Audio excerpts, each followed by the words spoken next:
संत शिरोमणि आचार्य गुरुवर श्री विद्यासागर जी महाराज की जय। नवाचार्य श्री समय सागर जी महाराज की जय। अरहम योग प्रणेता पूज्य गुरुवर श्री प्रणम्य सागर जी महाराज की जय। ओम अरहम नमः। स्वाध्याय प्रेमी बंधुओं, आप सभी का आचार्य उमा स्वामी द्वारा विरचित गागर में सागर भरने वाले अनोखे ग्रंथ श्री तत्वार्थ सूत्र ग्रंथराज जी के स्वाध्याय में स्वागत है। 7 तत्वों और रत्नत्रय से गूंथे इन अनुपम सूत्रों में अब हम आ गए हैं जीव तत्व के लिए सम्यक चारित्र रूप अपनाने योग्य संवर और निजरा तत्व में। 9 तत्वों को ही आचार्य ने उपादेय अर्थात ग्रहण करने योग्य बताया है। और अब हम अपने अतिशय पुण्य फल से इस उपादेय विज्ञान अध्याय 9 के स्वाध्याय में जिनेंद्र भगवान द्वारा बताए गए वास्तविक मोक्ष मार्ग अर्थात दिगंबर साधु की चर्या को जानेंगे। जो नए स्वाध्याय प्रेमी अब हमारे साथ जुड़ रहे हैं, वे पुराने स्वाध्याय के छूटने का विकल्प न करें। निश्चिंत भाव से स्वाध्याय करें। मुनिश्री की सरस सरल वाणी में उन्हें यह जटिल विषय भी बड़ी आसानी से समझ में आ जाएगा। स्वाध्याय प्रारंभ करने से पहले हम अध्याय 9 का सूत्र पाठ कर लेते हैं ताकि हम इन्हें कंठस्थ कर सके। यदि आपने पिछले अध्यायों की मौखिक सूत्र पाठ परीक्षा नहीं दी है तो भी आपको यह पाठ अवश्य करना चाहिए और इन्हें कंठस्थ करने का प्रयास करना चाहिए।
संयम श्रुत प्रतिसेवना तीर्थलिंग लेश्योपपाद स्थान विकल्पतः साध्याः इति तत्त्वार सूत्रे नवमोऽध्याय।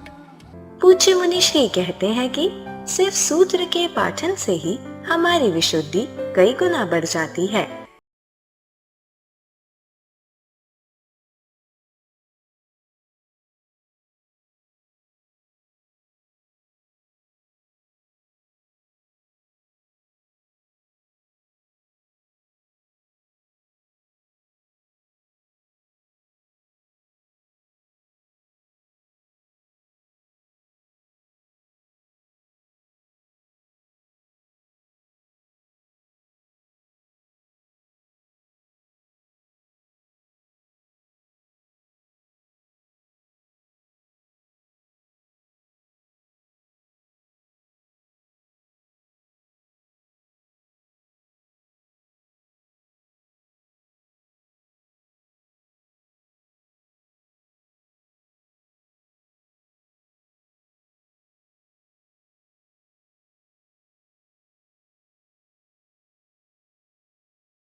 कहते हैं यानी पेन पर, सौरों पर ही कंसंट्रेट करना।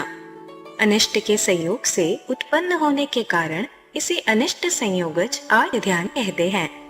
हमारे लिए अनिष्ट यानी अनडिजायरेबल कोई पर्सन, कोई थिंग कुछ भी हो सकता है। तो आइए अब हम चलते हैं उपादेय विज्ञान की कक्षा की ओर। मोक्ष मार्गस्य नेतारं भेक्तारं कर्मभूरतां ज्ञातारं विश्वतत्त्वानां वन्दे तद्गुणलब्धये। देवादिदेव आदिम तीर्थंकर श्री ऋषभनाथ भगवान की, वर्तमान शासन नायक श्री वर्धमान महावीर भगवान की, परम पूज्य आचार्य गुरुवर श्री विद्यासागर जी महाराज जी की। तो इससे कहते हैं कि मतलब आपके अंदर जो मेडिटेशन हो रहा है वो किस पे कंसंट्रेट कर रहा है, तो वो जो है पेनफुल मेडिटेशन कहलाएगा आपका। किस पे कंसंट्रेट कर रहा है? वो पेन को ही कंसंट्रेट कर रहा है, किसी ना किसी स्वरों को कंसंट्रेशन कर रहा है। तो ये जो मेडिटेशन का है ये फर्स्ट टाइप, इसको बोलते हैं अनिष्ट संयोगज आर्त ध्यान। क्या बोलते हैं? पहला कौन सा है? अनिष्ट के संयोग से उत्पन्न हुआ आर्त ध्यान। माने अनिष्ट का संयोग दोनों तरीके का कुछ भी हो सकता है। अनडिजायरेबल हमारे लिए कोई भी पर्सन भी हो सकता है, और अनडिजायरेबल हमारे लिए कोई भी, है ना, थिंग्स भी हो सकती हैं। तो जो कुछ भी हमारे लिए अनडिजायरेबल है वो हमको मिल गया किसी ना किसी तरीके से, या सामने आ गया, उससे हमारा कांटेक्ट हो गया। अब हम उससे जो पीछा हटाने की कोशिश में लगे हैं वो हम निरंतर क्या कर रहे हैं? तो वो आर्त ध्यान कर रहे हैं। समझ आ रहा है? अब देखो आप इसमें अपने आप की ऑब्जर्वेशन करो, है ना। कुछ भी जो हमारे लिए, है ना, चाहिए नहीं था और वैसा हो गया हमारे साथ, तो वो जबरदस्ती नहीं होते हुए भी कई बार तो अपने भी संयोग ऐसे होते हैं जो हमने पहले अच्छे के लिए बनाए थे वो बुरे के रूप में सामने आ जाते हैं। जबरदस्ती भी ना हो तो भी ऐसा हो जाता है ना। घर में जब बहू लाए थे जब तो बहुत अच्छी थी, है ना, देखभाल करके 10 लोगों से पूछा था और 2 महीने तक अच्छी भी रही लेकिन 2 महीने बाद उसके टेम्पर बदल गए तो वो कहा नहीं जा सकता कुछ भी, है ना। पहले वही चीज जो डिजायरेबल थी वही चीज फिर बाद में उससे ही हेट होने लग जाती है। अब जब हेट होने लगी तो अब मैं इसके साथ नहीं रह सकती, मैं इसके साथ नहीं कर सकता। तो ये जो अब जो आने लगा, ये अब जो है उससे हटने के लिए जो निरंतर मन में चल रहा है, इसको कैसे अलग किया जाए, इससे कैसे बचा जाए, इसको कैसे इससे जो है पीछा छुड़ाया जाए, इससे संबंध कैसे हटाया जाए, तो ये जो निरंतर एक दिमाग में जो थिंकिंग चलती है इसी को आर्त ध्यान कहा गया है ना। आप दुख से बचने के लिए जो निरंतर दुख में ही अपने आप को कंसंट्रेट कर रहे हैं वो क्या है? आर्त ध्यान है। ये तो एक सिंपल सा उदाहरण है, मोटा मोटा, है ना। बारीकी से तो आप देखोगे तो आपको हर चीज के साथ ये चीज मिलेगी। ग्राहकों के साथ मिल सकती है, आपका जिनसे लेन देन है उनके साथ मिल सकती है, आपके घर में मान लो कोई चीजें रखी हुई हैं, है ना, या आपके घर के साथ में कोई चीजें जुड़ी हुई हैं, वो आप उनसे दूर होना चाहते हैं, तो वो कुछ भी चीज आपके लिए जो बार बार, है ना, पिंच करती है कि ये चीज ना होती तो अच्छा होता, ये यहाँ से हट जाता तो अच्छा होता, ये ना होता तो ठीक होता, ये जो बार बार आपका जो दिमाग एक जगह पर लगता है, ये सब जो है पेनफुल मेडिटेशन आप हमेशा कर रहे हैं। इसका नाम है आर्त ध्यान। समझ आ रहा है? तो ये अनिष्ट संयोगज नाम का आर्त ध्यान कहलाता है ना। अगर मान लो कोई भी चीज ऐसी भी हो सकती है जो आपके लिए कहीं मान लो चलते चलते छुप गई, है ना, लग गया, तो आपको पता तो था ही नहीं। कुछ भी मान लो आपने जो दीवार थी, खंबा था, उसी में, या मान लो कभी आपको दरवाजा लगाने में, है ना, जिस तरीके से आपने उसमें हैंडल लगवाए थे, स्विच लगवाए थे, कुछ भी चीजें चटकनी लगवाई थी, है ना, वो इसी से ही मान लो आपका कुछ नुकसान हो गया, हाथ कट गया या उसी में ही जो है उलझ गया कुछ, या कोई भी चीजें, गैस का सिलेंडर फट गया, या कोई भी चीजें जो आपके लिए सब अच्छे के लिए थी और वो सब आपके लिए एकदम से नुकसान दे गई, है ना। अब वो नुकसान दे गई, तो नुकसान देने के बाद में अब हम सोचें कि इससे कैसे बचें, कैसे हटें, कैसे इसको तोड़ें, कैसे इसको हटाएं। तो ये सब जो हम अपने लिए सुख के लिए करते हैं, दुख को हटाने की जो चेष्टा करते हैं, ये सब हमारे लिए आर्त ध्यान कहा गया है। समझ रहे हैं? ये पहला आर्त ध्यान है, जिसका नाम क्या है?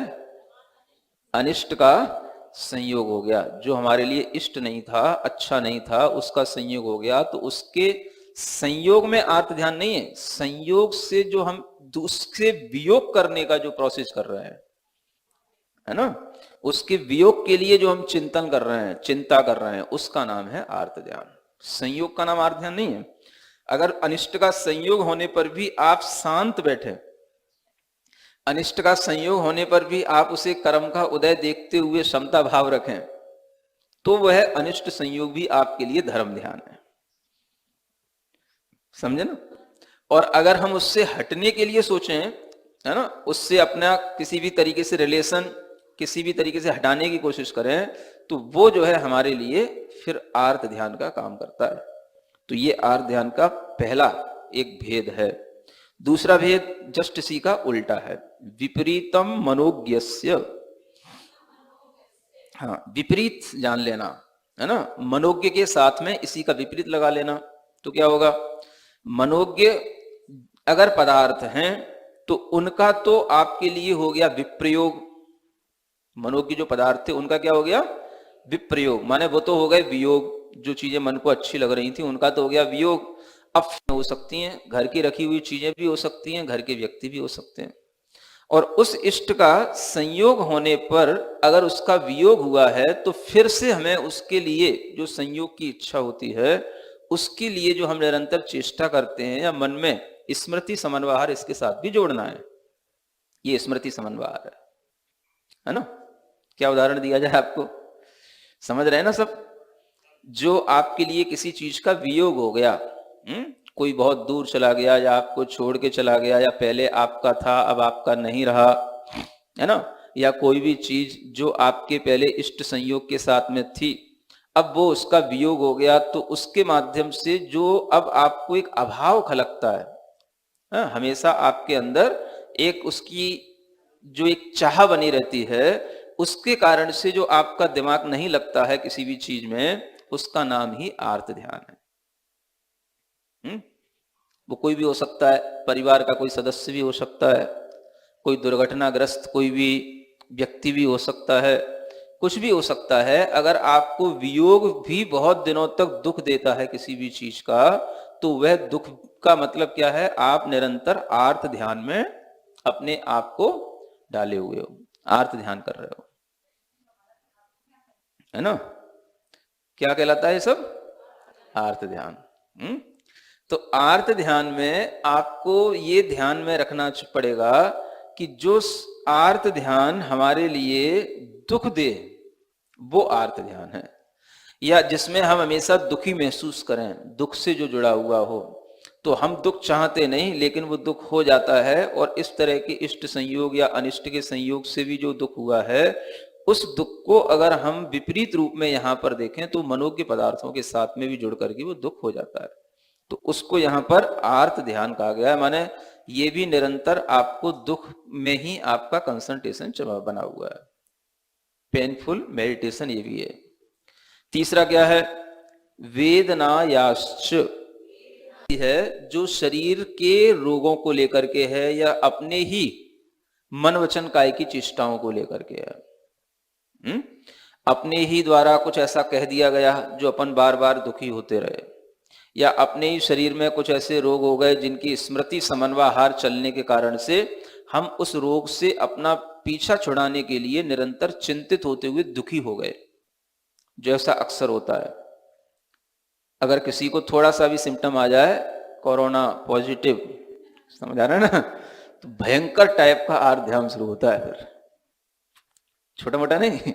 हाँ, तो इतना टेंशन, इतना हाई तौबा, है ना, कि उसे किसी को कहने में भी इतना शर्म लगता है, जैसे मान लो क्या हो गया, जैसे कोई बहुत बड़ी बीमारी हो गई, बहुत बुरा रोग हो गया हो, है ना। तो इस तरीके से जो मन में दुख आ जाता है, ये सब दुख अब किस लिए, इससे कैसे बचें, ये कब छूटेगा, इसका क्या उपाय है, ये जो निरंतर उससे बचने का, उसका प्रतिकार करने का जो एक भीतर से कंसंट्रेशन ऑफ थॉट चल रहा है, ये जो है क्या कहलाएगा, वेदना नाम का आर्त ध्यान कहलाएगा। तो ये वेदना भी हमेशा जीवों को बनी रहती है, इससे भी आर्त ध्यान होता ही रहता है। दुख के समय पर, रोगों के आने पर आप कभी भी जो है शांत बैठ पाए, ये बड़ा मुश्किल होता है। जल्दी ठीक होना है, जल्दी ठीक होना है, और उस जल्दी ठीक होने के लिए भी आपको भले ही 8 दिन लग जाएं, लेकिन रोजाना आपको लगेगा यही जल्दी ठीक होना है। 8 दिन में एक भी दिन आप ये नहीं सोचेंगे चलो एक दिन तो हमें शांति से इसलिए रहना है क्योंकि जब ठीक होने में इसको टाइम लगेगा, तो लगेगा टाइम ये जानते हुए भी हम उसमें शांत नहीं रहते हैं। शायद कोई और दूसरा डॉक्टर, कोई दूसरा चेकअप, कोई दूसरी मेडिसिन, कुछ ऐसी मिल जाए जो इसको जल्दी ठीक कर दे। तो ये जो हमारे अंदर चलता है ये पीड़ा चिंतन कहलाता है। इसको बोलते हैं तीसरा वेदना जनित आर्त ध्यान, ठीक है ना। और चौथा होता है निदानम च। क्या कहा गया? हाँ, निदान का मतलब होता है कि हमें भविष्य में कोई अपना मन चाहा सुख मिले, उसकी हम आज कल्पना करके भविष्य के मन चाहे सुख में अपने मन को लगा करके बैठे हैं और उसी का हम ध्यान करते हुए भगवान का ध्यान कर रहे हैं, पूजा कर रहे हैं, धर्म कर रहे हैं। समझ आ रहा है? तो ये सब कहलाएगा निदान नाम का आर्त ध्यान आपके अंदर चल रहा है। मतलब क्या हुआ? इसमें हमारे लिए कोई भी ऐसी चीज हो सकती है, इन फ्यूचर हम कुछ भी बनने के लिए भी आर्त ध्यान कर सकते हैं, है ना। मतलब हमें जैसे डॉक्टर बनना है, कोई बड़ा कलेक्टर बनना है ना, या कोई सीएम बनने की तैयारी में लगा है, स्टेटस जिसका बढ़ना है, ये तो इस जन्म के लिए हो गया। अगले जन्म के लिए भी कुछ हो सकता है, चक्रवर्ती बनूं, राजा बनूं, बड़ा सेठ बनूं। हे भगवान, इस पुण्य का कुछ तो फल मिले ऐसा जिससे कि संसार का सुख भोगूं, है ना। सब संपत्तियां मिलें, हैं, बेटे मिलें, बेटियां मिलें, नाती मिलें, दोहिते मिलें, सब मिलें, है ना। ऐसा भरा पूरा परिवार हो। तो ये सब भी जो है कोई भी चीज आर्त ध्यान के रूप में, निदान आर्त ध्यान के रूप में सामने आ सकती है। तो इसमें चिंता पड़ती है फ्यूचर की प्रॉस्पेरिटी की, है ना, या फ्यूचर की किसी भी तरीके की जो भोगों की आकांक्षा या सेंसुअल प्लेजर जिसे हम कहते हैं, उस चीज की जो है एक आकांक्षा भीतर जो बनी रहती है, वो बनी रहने का नाम कहलाता है निदान नाम का आर्त ध्यान। अब ये आर्त ध्यान निदान रूप भी होता है। समझ में आ रहा है? किस रूप में होता है? निदान रूप में। अब हम इन चारों आर्त ध्यानों को समझने के लिए ये आर्त ध्यान कितने गुण स्थानों तक होते हैं और किन जीवों को होते हैं, अगला सूत्र पढ़ें। तद अविरत देश विरत प्रमत्त संयता नाम। चल कोई नहीं, हो गया, है ना। अब इसमें क्या लिखा है? तद अविरत। ये जो आर्त ध्यान है वो किनको होगा? अविरतों को भी होगा। अविरत का मतलब कौन हो गया? जिनके पास किसी भी तरह के कोई व्रत नहीं है, चाहे वो मिथ्या दृष्टि हो चाहे वो सम्यक दृष्टि हो। मतलब जो व्रतों से रहित हैं वो मिथ्या दृष्टि भी होते हैं और सम्यक दृष्टि भी होते हैं, और दोनों को ही आर्त ध्यान होता है। तद अविरत। देश विरत और किनको होगा? जो एक देश व्रति को धारण किए रहते हैं, जो श्रावक होते हैं, उन देश व्रति श्रावकों को भी ये आर्त ध्यान हो सकता है। और प्रमत्त संयता नाम, कहां तक पहुंच गए? जो प्रमत्त संयत माने छठवां गुण स्थान, मुनि महाराज के 2 गुण स्थान, छठवां और 7वां। तो 7वें में नहीं होगा, कब होगा? 6वें में। अब ये दोनों गुण स्थान भी अंतर अंतर मुहूर्त से बदलते रहते हैं, लेकिन जब भी होगा ये आर्त ध्यान तो 6वें गुण स्थान में होगा, क्योंकि 6वें गुण स्थान में प्रमाद आता है, और प्रमाद की जब तीव्रता हो जाती है तो कुचित आर्त ध्यान वहां पर भी संभव है। अन्यथा 7वें गुण स्थान में होने पर मुनि महाराज के लिए वो आर्त ध्यान तुरंत छूट जाएगा। तो इसलिए आपसे पहले कह रहा था कि यहां पर भी जो आर्त ध्यान है, ये आर्त ध्यान ऊपर संयमियों तक भी लागू हो रहे हैं, हल्के रूप में, है ना, किसी ना किसी छोटे रूप में, लेकिन वो उनके संयम में कोई बाधा उत्पन्न नहीं करेंगे। वो आर्त ध्यान से उनका कोई संयम बिगड़ जाए या संयम छोड़ दें, या जो सम्यक दृष्टि है वो सम्यक दृष्टि का भी कोई सम्यक दर्शन छूट जाए, ऐसा नहीं है।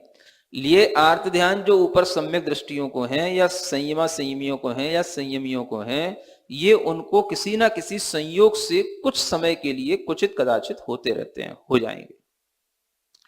जो दूसरे जो आर्त ध्यान जो संसार का कारण है वो होता है वो जो निरंतर बना रहे। इनको होगा थोड़े समय के लिए होगा, तो थोड़े समय के लिए भी हुआ तो वह जो आर्त ध्यान हुआ वो सिद्धांततः इसलिए हुआ क्योंकि वहां पर का संयोग हुआ, इसलिए थोड़े समय के लिए होने वाला भी आर्त ध्यान तो आर्त ध्यान ही है। लेकिन जो त्रियंच गति का कारण बन जाता है, जो संसार का कारण बन जाता है, वो आर्त ध्यान तो जो निरंतर दुख के साथ होता रहता है, वो लंबे समय तक चलता है। तो ये इन दोनों में अंतर होता है। तो सम्यक दृष्टियों को या संयमियों को वह आर्त ध्यान होगा।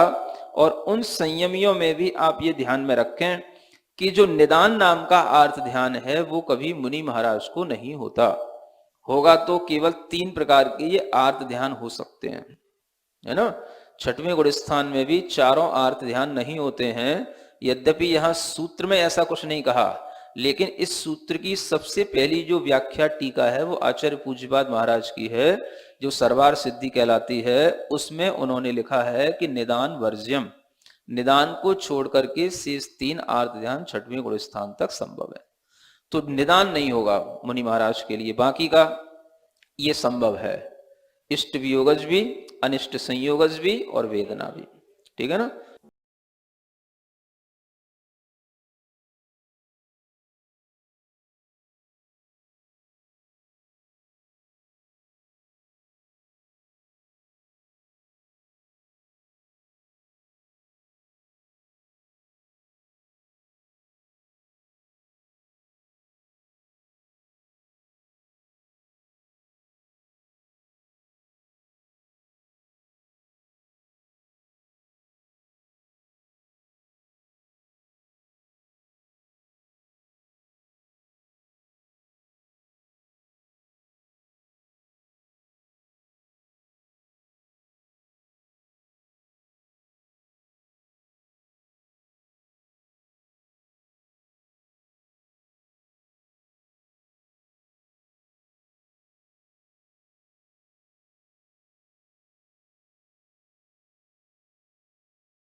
गुण स्थान में भी मुनि महाराज को निदान आर्त ध्यान नहीं होता, बस पहले के 3 होते हैं। किसी न किसी पर के संयोग से सम्यक दृष्टियों, संयमा संयमियों और संयमियों को क्वचित कदाचित आर्त ध्यान हो सकता है, लेकिन इससे उनका संयम या सम्यक दर्शन नहीं छूटता।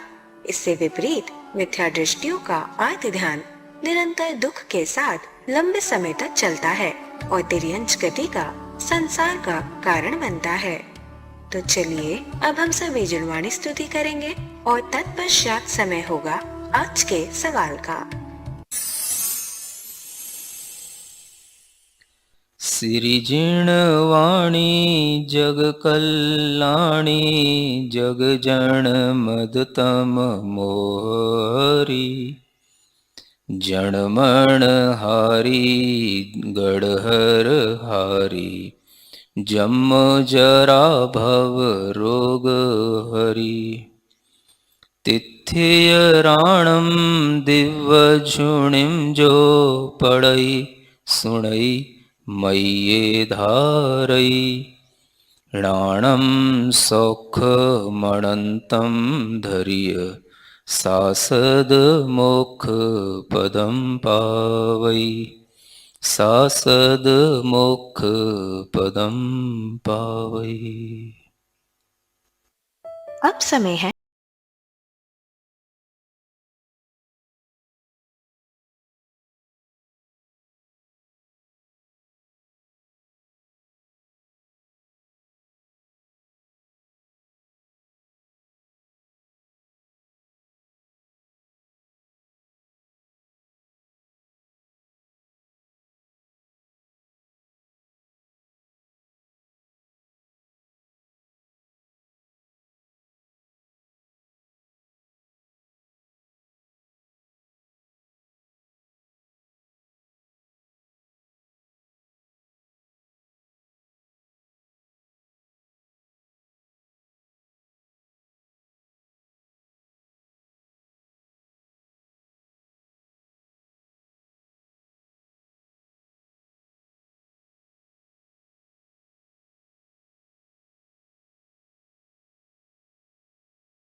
और सच्चे गुरु के प्रति समर्पित हो पाए और यह ज्ञान आप अपने परिवार, मित्र, समाज के लोगों को इस स्वाध्याय से जोड़कर उन तक दे सकते हैं।